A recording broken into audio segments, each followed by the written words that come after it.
तो बच्चों आज की इस वीडियो में हम बात करने वाले हैं बेटा एक्सरसाइज 12.1। और जैसा कि बोर्ड पे आप देख रहे हो लिखा हुआ है क्लास 10th का बेटा ये चैप्टर 12 है, एरियाज रिलेटेड टू सर्कल। ठीक है ना। तो जैसा कि मैंने आपको पिछली वीडियो में भी बताया था, यानी कि जो मैंने इंट्रोडक्शन वीडियो बनाई है, तो उसमें भी मैंने बताया था बेटा कि 12 चैप्टर की ना हम लोग सीरीज शुरू कर रहे हैं। तो सबसे पहले हम एनसीईआरटी को कंप्लीट करेंगे। ठीक है। तो उसी में हमारी एक्सरसाइज सबसे पहले शुरू हो रही है 12.1, इसको हम कंप्लीट करेंगे। ठीक है। और बेटा इसकी जो है ना मैंने इंट्रोडक्शन वीडियो बना रखी है, जिसमें मैंने सारी बातें जो है ना A to Z सारी बता रखी है। ठीक है। कि इस चैप्टर पे क्या क्या चीज़ें हैं, कौन कौन से इसमें फार्मूले हैं, सारी बातें। ठीक है। तो जिन बच्चों ने अगर नहीं देखी है बेटा तो उसका लिंक मैंने डिस्क्रिप्शन में दे दिया है। ठीक है। तो आप जाके उसको देख सकते हो। ठीक है। इसमें हम बात करेंगे 12.1 एक्सरसाइज की। ठीक है। तो आइए शुरू करते हैं। क्वेश्चन 1 देखो बेटा क्या कह रहा है। The radii of two circles are 19 centimetre and 9 centimetre respectively. ठीक है ना। हमें दो सर्कल की रेडियाई दे रखी है, एक की 19 सेंटीमीटर है, एक की 9 सेंटीमीटर है। क्या कह रहा है इस सवाल में, find the radius of the circle. हमें सर्कल का रेडियस फाइंड करना है which has circumference equal to the sum of the circumference of two circle. कहने मतलब यह है कि दो सर्कल की हमें रेडियाई दे रखी है, हमें उस सर्कल का रेडियस फाइंड करना है जिसका सरकमफ्रेंस इन दो सर्कल के सरकमफ्रेंस के इक्वल है। कहने का मतलब ये है, ऐसे समझो आप, मैं एक फिगर बना के बताता हूं आपको। हमें इस सर्कल की रेडियाई फाइंड करनी है, इसको चलो मैं लिख दिया मैंने आर। ठीक है। जिसका सरकमफ्रेंस इन दो सर्कल की, यानी कि ये मैंने बोला R1 और प्लस, और एक सर्कल ये है यानी कि R2। इस सर्कल की मुझे रेडियाई फाइंड करनी है, यानी कि रेडियस फाइंड करनी है जिसका सरकमफ्रेंस इन दो सरकमफ्रेंस के, यानी कि दोनों सर्कल के सरकमफ्रेंस के इक्वल है। कहने का मतलब ये है।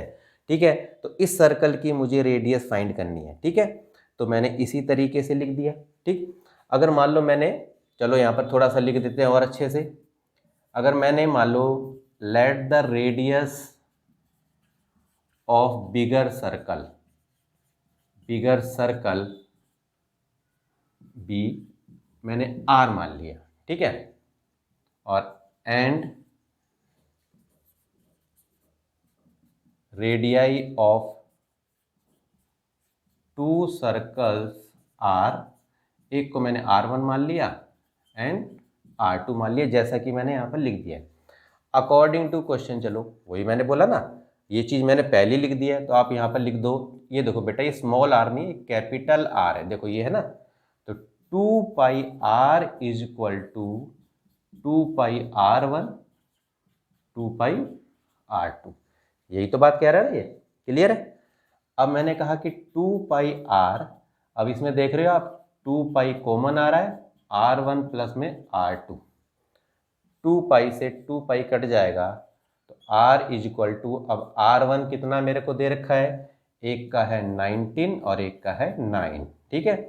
तो मेरा R आ गया 28 सेंटीमीटर, यानी कि ये जो मेरा बिगर सर्कल है इसकी रेडियस आ गई 21 सेंटीमीटर। तो देख सकते हो ना, थोड़ा सा सवाल को अगर आप पढ़ लोगे तो आपको अच्छी तरह से समझ में आ जाएगा। सेकंड क्वेश्चन देखो बेटा, आप क्या कह रहा है। The radii of two circles are 8 centimetre 6 centimetre. ठीक है। दो सर्कल की रेडियाई हमें दे रखी है, एक की 8 है एक की 6। ठीक है। Find the radius of the circle. हमें उस सर्कल का रेडियस फाइंड करना है जिसका एरिया उन दो सर्कल के एरिया के सम के बराबर है। जैसा भी हमने पहला क्वेश्चन किया था उसमें सरकमफ्रेंस पूछ रहा था, इसमें क्या कह रहा है, एरिया। तो जैसे फिगर में देखो आप, मैंने क्या कहा, मान लो जैसे ये सर्कल है, इस सर्कल का मुझे रेडियस फाइंड करना है जिसका एरिया, यानी कि जिसका एरिया इन दो सर्कल के एरिया के बराबर है। तो ठीक है। तो अकॉर्डिंग टू क्वेश्चन चलते हैं हम। मैंने क्या कहा, इन दो के एरिया के बराबर, यानी कि ये बड़े वाले सर्कल का जो एरिया है वो इन दो सर्कल के एरिया के बराबर है। इस तरह से आप समझो। ठीक है। तो पाई R² इसमें पाई कॉमन आ गया, R1 की स्क्वायर R2 की स्क्वायर। तो आप ये देखोगे पाई से पाई तो हमने पहले काट दिया यहाँ पर, R की स्क्वायर। अब देखो R1 की वैल्यू आपने मान ली 8, तो 8 की स्क्वायर कर दो, दूसरे की है 6, तो 6 की स्क्वायर कर दो आप। तो R की स्क्वायर कितना हुआ, ये 64 हो गया, 6 6 36 हो गया बेटा। तो R की स्क्वायर ये हो गया आपका 100। तो R is equal to root में 100, तो यानी कि 10 सेंटीमीटर आपका आंसर आ जाएगा। यानी कि ये जो बड़ा वाला जो सर्कल है उसकी जो रेडियस है वो 10 सेंटीमीटर आ जाएगी।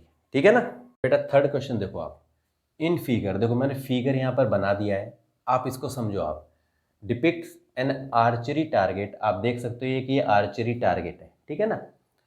अच्छा, marked with its 5 scoring area. और आप देखो क्या है कि ये जो आर्चरी है, आर्चरी जो टारगेट दे रखा है जिस पे निशाना लगाते हैं, तो आप देखोगे कि 5 ना इसमें, यानी कि क्या दे रखा है, 5 स्कोरिंग एरिया दे रखा है। देखो आप, gold, red, blue, black, white, इस तरह से 5 दे रखे हैं। आप देखोगे from the centre outward, centre से देखो आप, जैसे गोल्ड रीजन हो गया, रेड रीजन हो गया, ब्लू हो गया, ब्लैक हो गया एंड वाइट हो गया, ठीक है ना।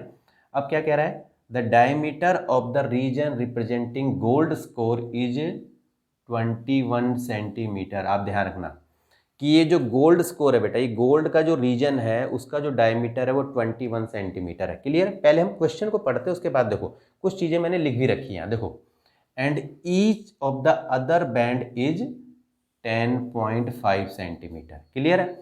अब ये जो बैंड आपको दिख रहा है ना, ये हर बैंड, जैसे ये इतना, ये इतना, ये इतना, ये इतना, ये बेटा 10.5 सेंटीमीटर वाइड है, ठीक है, यानी कि चौड़ा है।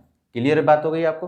Find the area of each of the 5 scoring region, तो हमें हर स्कोरिंग रीजन का एरिया फाइंड करना है। क्लियर है। अब देखो यहाँ क्या है, radius R1 of the gold score. अब आपको ये तो पता है ना कि बेटा गोल्ड स्कोर का डायमीटर 21 है, तो रेडियस क्या होगा, उसके बटे में 2 कर देंगे, यानी कि आधा कर देंगे। तो 21/2 यानी कि 10.5 सेंटीमीटर आ गया, ठीक है ना। तो आपने देखा कि जो गोल्ड स्कोर का जो रेडियस था वो 10.5 आ गया। और आप ये भी देख रहे हो कि ना हर बैंड की जो चौड़ाई वो 10.5 है, तो इसका मतलब वो रेडियस की तो बराबर हुआ ना। तो इसीलिए मैंने क्या करा, मैंने रेडियस R1 मैंने मान लिया कि ये भाई 10.5 हो गया। मैंने फिर बोला 2R, ठीक है, 2R मैंने मान लिया radius of gold and red scoring area. 3R को मैंने रेडियस मान लिया gold, red and blue scoring area. 4R को मैंने इसी तरह से gold, red, blue, black scoring area. और 5R को मैंने इसी तरह से करा, क्योंकि देखो ना 10.5 एक रेडियस, फिर 10.5 का बैंड है, जुड़ जाएगा इसके अंदर, तो यहाँ से लेकर यहाँ तक का क्या हो जाएगा 2R, रेडियस का दुगना कर दूंगा। इसी तरीके से एक बैंड और जुड़ेगा तो वो 3 गुना हो जाएगा, फिर 4 गुना हो जाएगा, फिर 5 गुना हो जाएगा। तो कहने का मतलब ये हो गया कि यदि ये R है तो ये 2R हो गया बेटा गोल्ड, यानी कि रेड समेत, और ये गोल्ड, रेड, ब्लू समेत 3R हो गया, इसी तरह से 4R हो गया, इसी तरह से 5R हो गया। ये क्लियर होगी। अब हम सबसे पहले तो हम निकालेंगे area of gold scoring region. तो सबसे पहले तो हम गोल्ड स्कोर का एरिया निकाल लेते हैं। तो आपको पता ही है कि पाई आर स्क्वायर होता है, ठीक है ना। तो पाई 22/7। अब रेडियस कितना निकला 10.5, 10.5। क्लियर है। 7 से इसको काट दो, 7 एकम 7, 7 पंजे 35। तो 22 इंटू 1.5 इंटू 10.5, इसको आप करोगे तो बेटा ये 346.5 स्क्वायर सेंटीमीटर आ जाएगा, ठीक है। गोल्ड स्कोर का एरिया आप ध्यान रखना, ठीक है। तो कितना आया 346.5 स्क्वायर सेंटीमीटर। क्लियर है। तो हमने एरिया 1 तो निकाल दिया, यानी कि गोल्ड का तो निकाल दिया हमने, ठीक है ना। अब हम निकालेंगे रेड वाला। अब देखो बेटा गोल्ड का तो हमने निकाल दिया था, ठीक है ना। अब हम निकालेंगे एरिया 2, यानी कि कौन सा एरिया हमें निकालना है, एरिया रेड रीजन का, ठीक है। एरिया मुझे रेड रीजन का निकालना है। तो आपको ये तो पता ही है कि यदि मैंने रेड समेत गोल्ड और रेड, पहले मैं क्या करूंगा, अगर रेड रीजन का मुझे निकालना है तो area of gold and red दोनों का एक साथ ही निकालूंगा ना ऐसे करके, तो उसका रेडियस क्या हो जाएगा, मान के चलो आप तो जैसे मैंने उसका माना था कि 2r, ठीक है, तो मैंने कहा पाई 2r की स्क्वायर में से यदि मैं पाई आर की स्क्वायर घटा दूंगा, कहने का मतलब ये हुआ कि पाई 2r इस पूरा रेड तक निकलेगा, ठीक है, और उसमें से गोल्ड का घटा दूंगा तो ये बैंड बैंड का निकल जाएगा। क्लियर, ध्यान समझ में आ रही है अच्छी तरह। अब देखो क्या है, तो पाई ये 4r की स्क्वायर हो गया और ये बेटा पाई आर की स्क्वायर हो गया। क्लियर है, तो इसको मैं 3 पाई आर की स्क्वायर लिख सकता हूँ, 4 में से 1 जाएगा तो 3 पाई आर की स्क्वायर। तो इसका मतलब क्या हुआ कि 3 इंटू, और ये जो पाई आर की स्क्वायर है इसका मतलब ये जो गोल्ड का हमने एरिया निकाला था वो, तो आप यहाँ पर 346.5 लिख दोगे तो ये 1039.5 स्क्वायर सेंटीमीटर बेटा ये इसका एरिया आ गया। ठीक है, अब एरिया मुझे थर्ड यानी कि यहाँ तक का, ब्लू तक का निकालना है मुझे। देखो ये पूरा का पूरा, तो ब्लू का मैंने रेडियस क्या मानी थी, रेडियाई 3r, ठीक है, जैसे इसकी मैंने मानी थी 2r, तो इसी तरीके से इसको भी करूँगा मैं। तो पाई 3r की स्क्वायर में से पाई 2r की स्क्वायर को माइनस करूँगा। कैसे, देखो ब्लू तक का निकालना है पहले, तो मैं क्या करूँगा, पहले ब्लू तक का रेडियस आपको पता है ये r2 r3 यानी कि 3r हो गया, और उसमें से मैं गोल्ड रेड तक का पूरा एरिया घटा दूंगा तो मुझे ब्लू बैंड वाला एरिया आ जाएगा। ठीक है ना, तो आपने इसको देखा तो पाई हो गया 3 3 9 r की स्क्वायर, पाई 2 2 जा 4 r की स्क्वायर, तो आपने देखा 9 में से 4 जाएंगे तो 5 पाई आर की स्क्वायर हो जाएगा। ठीक है ना, तो इसका मतलब ये हो गया कि 5 गुणा में, और ये तो पाई आर की स्क्वायर, ये तो गोल्ड स्कोर का ही रीजन आ रहा है ना, तो आपने यहाँ पर लिख दिया 346.5। तो इसको जब आप मल्टीप्लाई करोगे तो बेटा ये आ जाएगा 1732.5 स्क्वायर सेंटीमीटर। ठीक है, तो इस तरह से आपने एरिया थर्ड तक जो है ना, थर्ड बैंड का जो आपने निकाल दिया। ठीक है ना, अब हम चौथे बैंड की बात करेंगे, उसके बाद हम पांचवें बैंड की। अब देखो बेटा एरिया 4 यानी कि देखो 1 2 3 4, अब ब्लैक तक का पूरा एरिया निकालेंगे। ठीक है, तो ब्लैक तक का मैंने रेडियस क्या मानी थी, 4r मानी थी। ठीक है ना, तो वही चीज़ है, पाई 4r की स्क्वायर में से यदि मैं पाई 4r था तो 3r की स्क्वायर को माइनस कर दूंगा। कहने का मतलब ये हुआ ना, तो देखो पाई 4 चौक 16r की स्क्वायर हो गया, और ये हो गया पाई 3 3 9 r की स्क्वायर हो गया। ठीक है, 16 में से 9 गए, 9 7 16। ठीक है ना, तो 7 पाई r स्क्वायर हो गया। कहने का मतलब ये हो गया। ठीक है ना, तो इसका मतलब 7 मल्टीप्लाई और पाई आर स्क्वायर तो आपको पता ही था, जो हमने एरिया निकाला था गोल्ड स्कोर का, तो 346.5। ठीक है, तो अब इनको हम मल्टीप्लाई करेंगे तो बेटा ये आ जाएगा आपका 2425.5 स्क्वायर सेंटीमीटर। क्लियर होगी बात। अब हमारा रह गया लास्ट का एरिया 5। ठीक है, तो एरिया 5 यानी कि वाइट तक का निकालेंगे, तो इसकी रेडियस हमने क्या मानी थी, 5r। क्लियर है, तो उसी तरीके से आप करते रहो, पाई 5r की स्क्वायर में से पाई 4r की स्क्वायर को माइनस कर देंगे, तो पाई 5 पंजे 25r की स्क्वायर, और ये हो जाएगा पाई 4 चौक 16r की स्क्वायर। तो देखो आप 16 और 9 6 15, तो यानी कि 9 पाई आर स्क्वायर बन गया।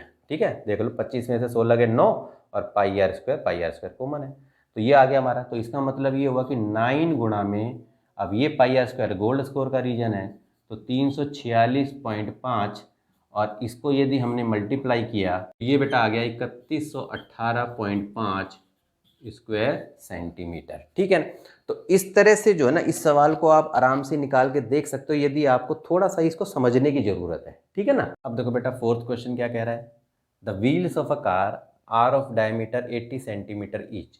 एक कार है, कार के जो व्हील्स है ना, उन व्हील्स का डायमीटर जो है ना हमारा 80 सेंटीमीटर दे रखा है। ठीक है, तो ये कह रहा है कि how many complete revolution does each wheel, तो एक व्हील जो है ना वो कितने चक्कर लगाएगा 10 मिनट में, यदि कार जो ट्रैवल कर रही है ना उसकी जो स्पीड है वो 66 किलोमीटर पर आवर है। ठीक है ना, क्लियर है।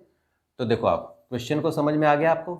तो सबसे पहले तो हमने लिखा, देखो भाई डायमीटर ऑफ व्हील, डायमीटर कितना दे रखा है जी, 80 सेंटीमीटर। तो रेडियस कितनी हो जाएगी, रेडियस ऑफ व्हील कितनी हो जाएगी 80/2 यानी कि 40 सेंटीमीटर। ये तो क्लियर हो गया, रेडियस हमने देख ली, ठीक है ना। तो अब हमने लिखा, देखो यहाँ पर, अब आपको ये पता है कि distance travelled by wheel in 1 round, मान लो। तो जैसे आपको पता है कि देखो 40 तो उसकी रेडियस हो गई, तो कहने मतलब ये है कि जो व्हील जो है ना वो एक राउंड मतलब कितना दे रहा है, ठीक है ना।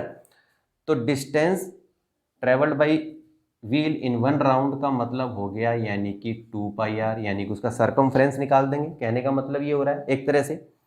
तो ये जो आपने देखा कि 2πr हो रहा है हमारा, तो हमने कहा इसको 2 × 22/7 और रेडियस हमारी हो गई 40, ठीक है ना।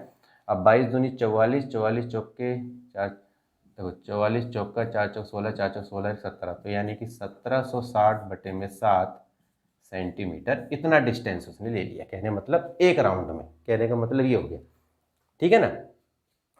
तो अब ये क्या कह रहा है कि अब देखो ये तो हो गया हमारा। अब ये कह रहा है कि जो है ना कार की जो स्पीड है, तो सबसे पहले तो हमने देखा स्पीड ऑफ कार कितना दे रखा है 66 किलोमीटर/आवर, ठीक है। तो इसको हम क्या करेंगे मिनट में ले लेंगे, यानी कि हम स्पीड जो है ना मीटर पर मिनट में ले लेंगे। तो 66 है, तो 66 इंटू में 1000, यानी 1 किलोमीटर में 1000 होता है। अब चूंकि सेंटीमीटर में है तो यहाँ पर 100 और लगा दो और बटे में कर दो 60, यानी कि 1 घंटे में 60 मिनट होते हैं। तो ये 0 से ये 0 कट जाएगा, इस पे काटोगे तो 11 पे चला गया। तो आपने देखा 11, 3 और 1 4, 2 3 4, इतना आपका जो आ रहा है मिनट मीटर पर मिनट, ठीक है, ये आ रहा है। तो 1 मिनट में ना इतने मीटर का डिस्टेंस जो है वो जा रही है कार, कहने मतलब। तो डिस्टेंस कवर्ड इन 10 मिनट्स, तो 10 मिनट्स में कितना जाएगी 110000, 4 जीरो है, 10 से कर दो इसको आप 11, तो 1 जीरो और लगा दो बस, 4 और 1 5, यानी कि इतना डिस्टेंस वो जा रही है, यानी कि इतने सेंटीमीटर। क्लियर है। तो नंबर ऑफ रेवोल्यूशन निकाल दो कि नंबर ऑफ रेवोल्यूशन तो क्या होगा, तो नंबर ऑफ रेवोल्यूशन क्या होगा, यानी कि जो हमारा डिस्टेंस लिया इसने, ठीक है ना, तो डिस्टेंस और अपॉन में ये जो हमारा दे रखा है एक राउंड का, ठीक है ना। तो हमने लिखा 110000, 5 जीरो है, और ये लिख दिया हमने 170 और 60 और बटे में 7। क्लियर बात हो रही है। यानी कि नंबर ऑफ रेवोल्यूशन निकालना है, तो हमने ये देखा कि भाई डिस्टेंस कवर 10 मिनट में जितना डिस्टेंस कवर किया वो, और व्हील के द्वारा जो एक राउंड जो है वो कितने सेंटीमीटर का हुआ, यानी कि 2πr। तो इसको हम अगर डिवाइड कर देंगे तो हमारा नंबर ऑफ रेवोल्यूशन आ जाएगा, ठीक है। तो ये लिया हमने 5 और ये इसको उल्टा कर दिया इस तरह से, और जब हम इसको काटेंगे इस तरह तो हमारा जो है वो आ जाएगा, तो ये आ जाएगा बेटा 4375, यानी कि नंबर ऑफ रेवोल्यूशन जो है 4375 आपका आ जाएगा। आप इसको काट के देखोगे तो यही आपका आंसर आएगा, ठीक है। तो इस सवाल को इस तरह से समझ के ना आप करके देख सकते हो। 5th क्वेश्चन देखो बेटा, tick the correct answer in the following, ठीक है। हमें ये 4 ऑप्शन दे रखे हैं, 4 में से कौन सा सही है वो बताना है। इसको पढ़ो आप, क्या लिखा है, if the perimeter and the area of a circle are numerically equal. ये कह रहा है ना कि पेरीमीटर और एरिया जो सर्कल का है ना वो इक्वल है। Then the radius of the circle, तो रेडियस ऑफ द सर्कल क्या होगी, ठीक। तो हम जरा एक बार सॉल्व करके देख लेते हैं। हमने मान लिया let the radius of the circle be R, ठीक है। मैंने रेडियस को मान लिया आर, तो इसका मतलब ये हुआ कि पेरीमीटर क्या हुआ, फिर पेरीमीटर ऑफ सर्कल क्या हुआ, यानी कि सरकमफ्रेंस, तो ये हो गया 2πr। एरिया क्या हुआ सर्कल, एरिया ऑफ सर्कल क्या हुआ, तो एरिया का फार्मूला लिख दो, ये चीज़ है। अब अकॉर्डिंग टू क्वेश्चन कर दो आप। ये कह रहा है कि 2πr पेरीमीटर वो एरिया के बराबर है, ऐसे कह रहा है ये। पाई से पाई काट दो, इसमें 2 आर है, इसमें एक आर से आर कट जाएगा, तो 2 = आर आ जाएगा। तो इसका मतलब रेडियस हमारी 2 यूनिट्स होगी, यानी कि 2 यूनिट्स होगी। तो कौन सा ऑप्शन हमारा सही है? ऑप्शन है हमारा ए। ठीक है ना। तो इस तरह से बेटा इन सवालों को ना आप करके देख सकते हो। ठीक है। अगर बेटा वीडियो आपको अच्छी लगी है तो आप इसे लाइक करो, कमेंट करके बताओ मुझे कि आपको वीडियो कैसी लगी। ठीक है। और बेटा चैनल को सब्सक्राइब करो। तो बेटा आज के लिए इतना ही, मिलते हैं आपसे नेक्स्ट वीडियो में। तब तक के लिए बेटा जय हिंद।